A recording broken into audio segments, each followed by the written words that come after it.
जीवन में कुछ भी करने से पहले, कुछ भी पाने से पहले सोच विचार करना बहुत ज़रूरी है। इसके आधार पर मैं आपको एक कहानी सुनाना चाहता हूँ। त्रेता युग की एक घटना है। रत्नगर्भ नामक राजा को ब्रह्म ज्ञान के बारे में जानने की चाहत हुई और वो जो ब्रह्म ज्ञान के बारे में जानता है उसको मैं अपना राज्य का गुरु बनाना चाहता हूँ कहकर सोचने लगता है। और तभी उसको पता चलता है कि उनके राज्य में यज्ञवल्क नामक गुरु ब्रह्म ज्ञान के बारे में जानते हैं। तो राजा गर्भजनक उनको मिलने के लिए आता है और यज्ञवल्क जी से कहता है कि आप हमारे राज्य के गुरु बने। मैं अपना राज्य का गुरु ब्रह्मज्ञानी होना चाहता हूँ। तभी यज्ञवल्क जी राजा गर्भजनक से कहते हैं, इस राज्य में और भी गुरुवर हैं और दूसरे राज्य में भी तुमको बहुत सारे गुरुवर मिल जाएंगे। तुम सबको बुलाकर चर्चा स्पर्धा रख देना, तो तुमको पता चल जाएगा कि कौन सबसे ज़्यादा ब्रह्मज्ञानी है।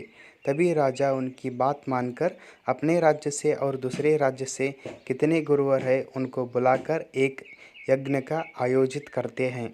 और यज्ञ समाप्त होने पर सारे गुरुवर से राजा रत्नगर्भ जनक कहते हैं कि आप में से कौन ब्रह्मज्ञानी है कहकर मुझको बताएंगे तो मैं उनको 1000 गौ माताएँ और सोने की भेंट देना चाहता हूँ। तभी सारे गुरुवर सोचने लगते हैं कि कौन सबसे ज़्यादा ब्रह्मज्ञानी है। तो तभी यज्ञवल्क जी अपने शिष्य को बुलाकर कहते हैं कि तुम ये सारे गौ माता और सोने को आश्रम को लेकर जाओ।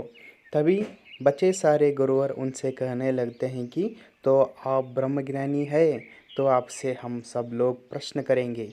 तभी यज्ञवल्क जी कहते हैं, आप प्रश्न कीजिए, हम आपको उत्तर देंगे। तभी सारे गुरुवर मृत्यु के बारे में, जनन के बारे में, भगवान और जीवन, स्वर्ग, नरक, अनेक संगतियों के बारे में 3 से 4 दिन तक प्रश्न उत्तर का चर्चा होता है। तभी सारे प्रश्न पूछना समाप्त होते हैं तो सारे गुरुवर वहाँ पर यज्ञवल्क जी को प्रणाम करते हैं और कहते हैं कि यज्ञवल्क जी, आपसे बढ़कर कोई भी ब्रह्मज्ञानी इस संसार में नहीं है।